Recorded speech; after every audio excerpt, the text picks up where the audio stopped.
اتنا حفظ کیا گیا کہ دنیا میں کوئی اور کتاب اس کے 1% کے قریب نہیں آ سکتی. تو اللہ نے اس کی حفاظت کری اور وعدہ کیا ہے اس کی حفاظت رہے گی. اور یہ تمام حافظ حضرات کو حافظ اسی لیے کہتے ہیں کہ وہ حفاظت کرنے والے. ایک عظیم حافظ جو دو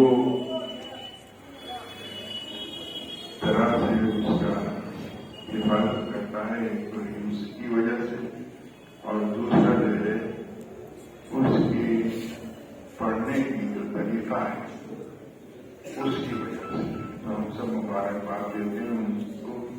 اللہ تعالیٰ ان کو مبارک کرے اور اللہ فضل اور بڑھائے.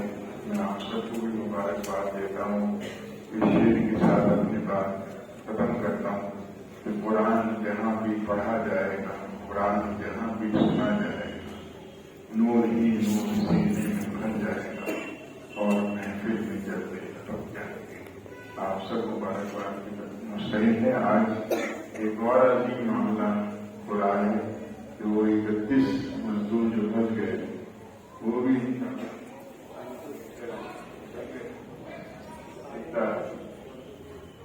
تو وہ سب انشاءاللہ کچھ مبارکباد. اور بہت بڑی بات ہوئی